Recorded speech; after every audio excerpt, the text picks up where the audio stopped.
Hey, welcome. My name is Roger. Welcome back to another episode of Reamp Your Business podcast. Today, I have the one and only John Tsai, Realtor and President of eXp Realty Canada. How are you, John? Doing great. Thanks for having me.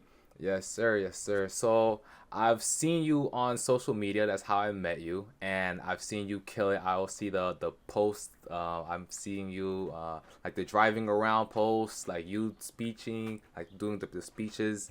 So I would definitely want to reach out to get you on an episode and kind of find out a little more about you and your background and how you got started. I think we're all curious. So Thank why'd you you. choose to become a realtor? Yeah, great question. Thank you, Roger. When I was 21 years old, I was in my third year of my university days, and I was taking psychology as a major. And psychology, basically, you are a loser. Sorry if you graduated from psychology. I never did anything with it. I came in as a commerce student, and then I went to economics because I failed commerce, and then I failed economics, and then I went into psychology. Then I finally passed. So back then I was just a slacker, right? And I met this guy in the gym in 2001, and he was 42 years old. His name was Will, and never saw him again, by the way. He was working out in the gym at like 12 o'clock on a Tuesday afternoon. I said, Will, what do you do? He said, Well, I'm retired. I'm like, How old are you? He said, 42 years old. I'm like, What do you do? He said, Well, I started a whole bunch of language schools here in Taiwan and I sold them. And now I invest in real estate.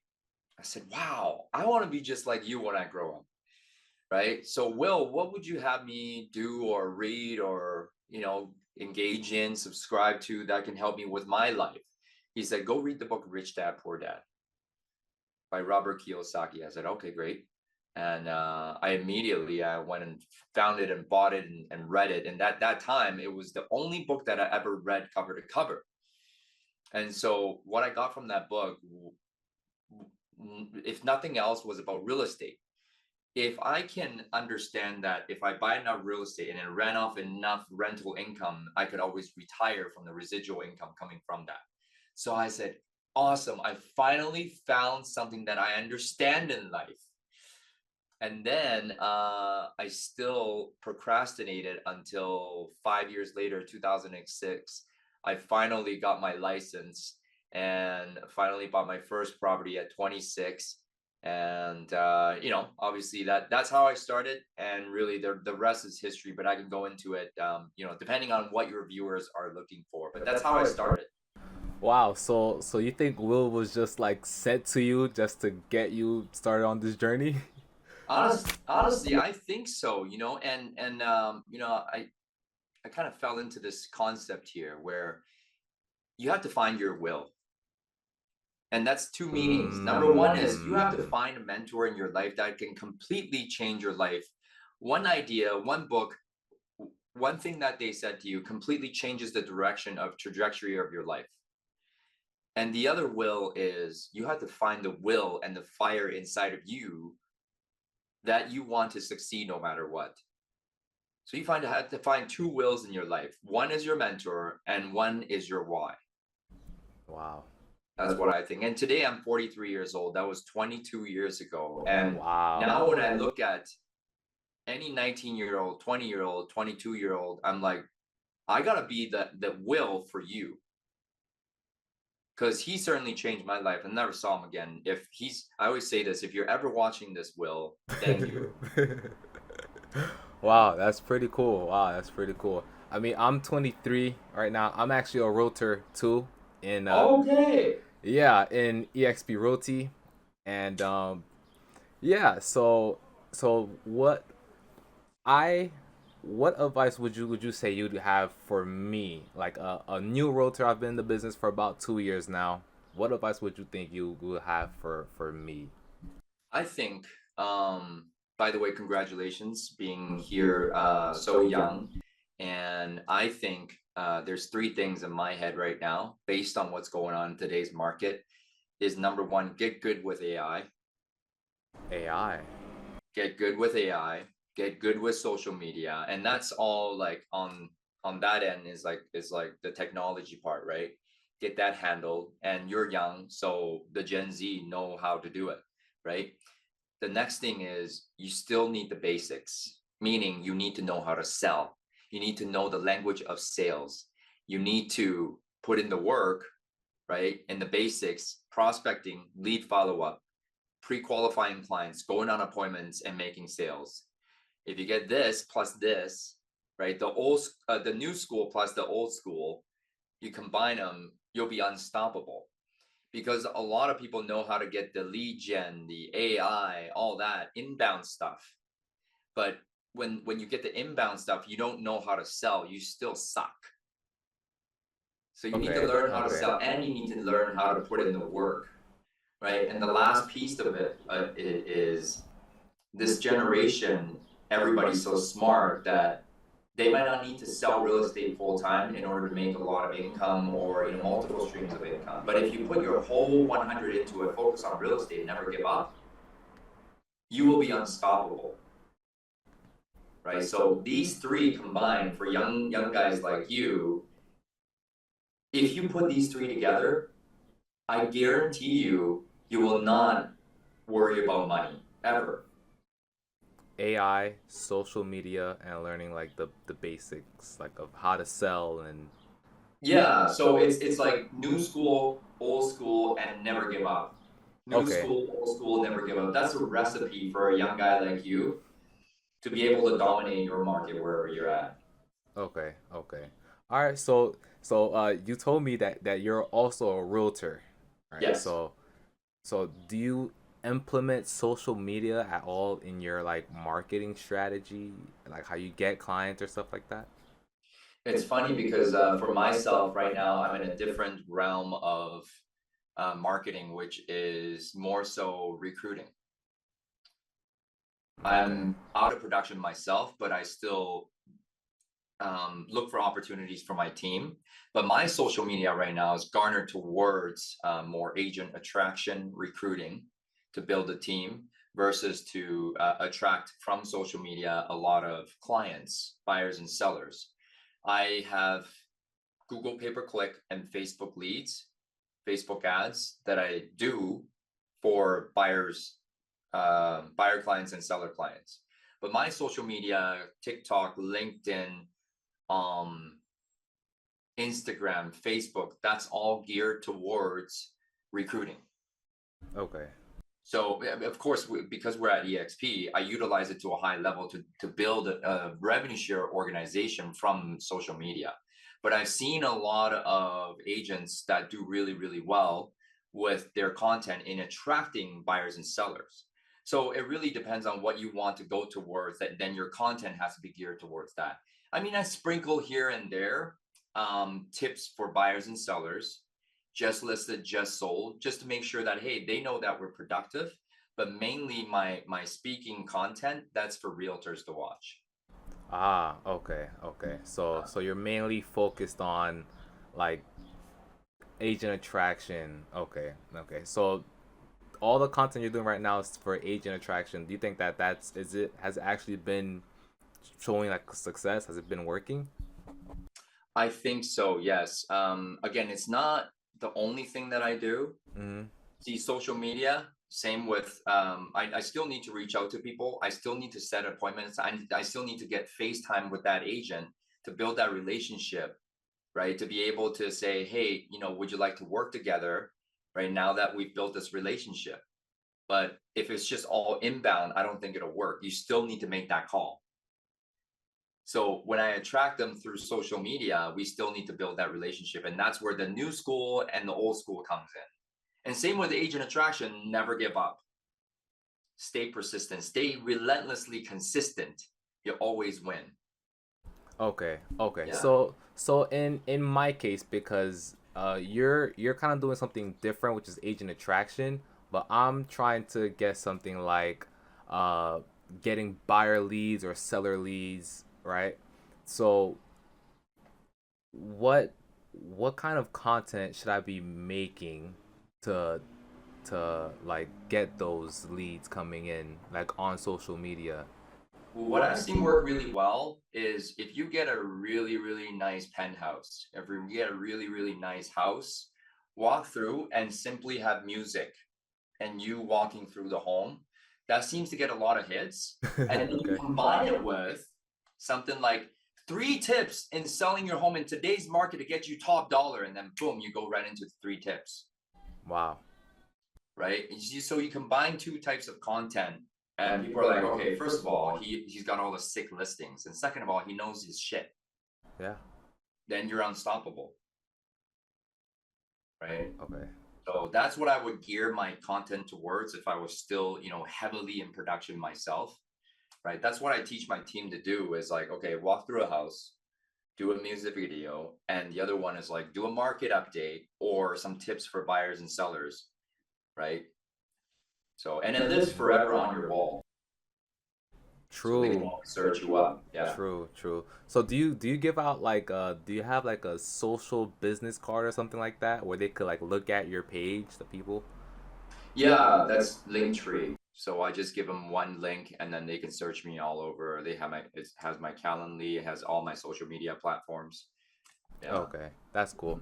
All right, so yeah, I was interested in working with like sellers more than buyers. I feel like it's easier to get buyer leads than seller leads. So how would I have to implement the social media in my like listing presentation, or could I make somehow like get them to come to me on social Yeah. media? Again, if you want more sellers, then gear your content towards sellers, meaning like top 5 tips on how to net the most money possible in today's market and go into that, right? You certainly don't want to Yep, be doing, hey, here are the 5 pitfalls for all buyers in today's market.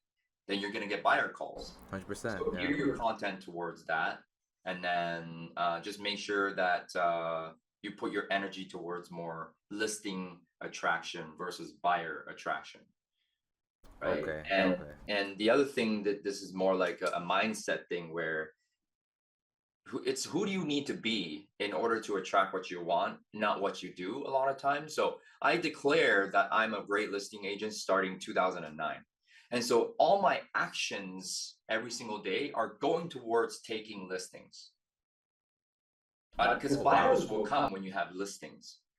So I declare that I'm a great listing agent, and I declare this year I'm going to take 50 listings this year, Wow. and everything that I do is geared towards taking listings. Wow. Wow. Right? You got to think about this. One listing equals one paycheck. And if I want 100 deals, I just go out and take 100 listings, no matter how you look at it. Right? Because not all listings will sell, but those listings will attract buyers that will make up with for the production that you need. So just think about this. Take one listing, you get one paycheck. If you want 100 deals, you go and take 100 listings. Make sense? Yeah. Yeah. Wow. Wow. One listing is one paycheck. Yeah. Wow. Okay. Okay. Okay. Would you uh target like Fizbos or expireds? Which one do you think brings more That, success? I mean, that's how I started my career. And I think if you're willing to work, it's a no-brainer to go after expired listings for sale by owners, just listed and just sold calls or door knocks, and then calling your own family and friends and your past clients, right? You go down that list and you make sure, hey, who can I help today?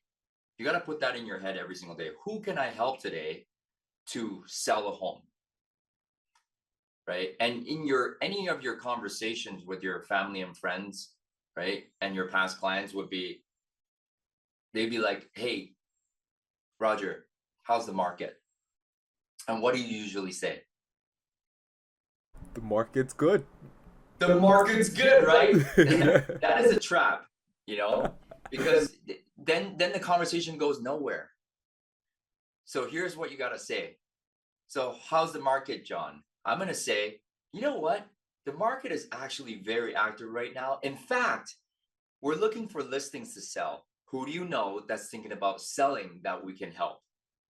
Wow.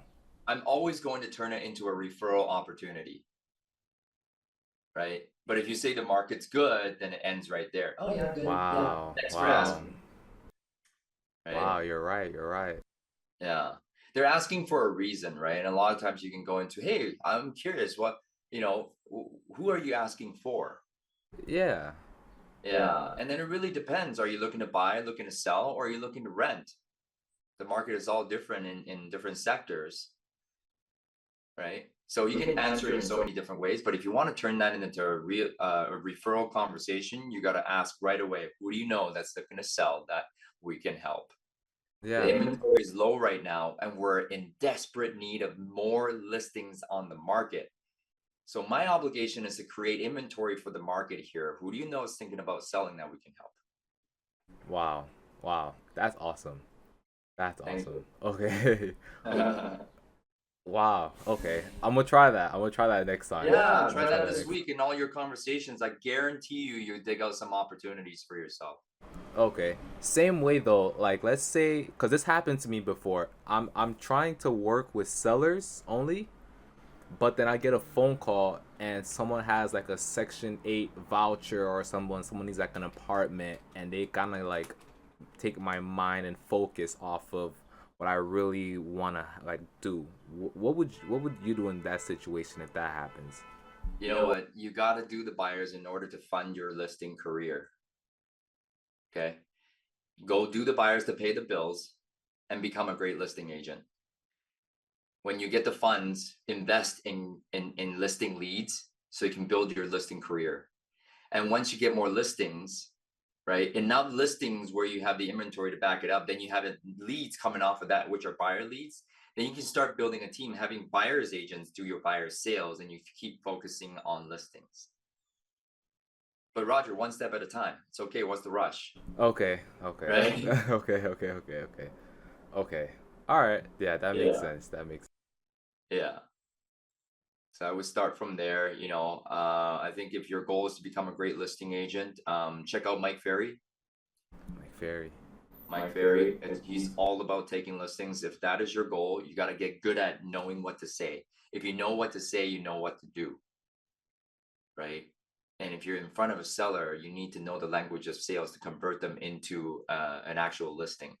If you don't know what to say, the seller will go with somebody else. And the seller always picks somebody that earns it, has the track record, has the experience, has the know how, right? And the thing is, if you can make up in numbers what you lack in skill and experience, so you simply have to talk to more people in order to get the listings that you want. And what happens is through time that when you play the law of ratios, you play the law of numbers, your numbers are going to get better. I used to talk to 500 people to get one deal, and then it Wow, became like 17 people to get one deal. wow, But that took 10 years. wow, So right now you're 23 years old. You spend 10 years building up your listing career. By 33, you're going to be a great listing agent, taking over 100 listings per year, 200 listings per year. You can do it, but you got to work on knowing what to say. wow. Yeah. So I have a mentor. Should I be bringing my mentor along with my in my listing presentations, or I should just be going in there solo? You know what? I think it's beneficial to see how they do it, right? Take them along or even co-list the property with them one or two times, and you know exactly what to do, know exactly what to say, how they are being, who they are being on these listing presentations, right? And then you can say, okay, no, I could do this myself now. Great. And there's no shame if like it's out of your area or it's in a higher price point to say, hey, I need someone to come with me to make me feel confident in who I'm being in this listing presentation, right? So it's okay.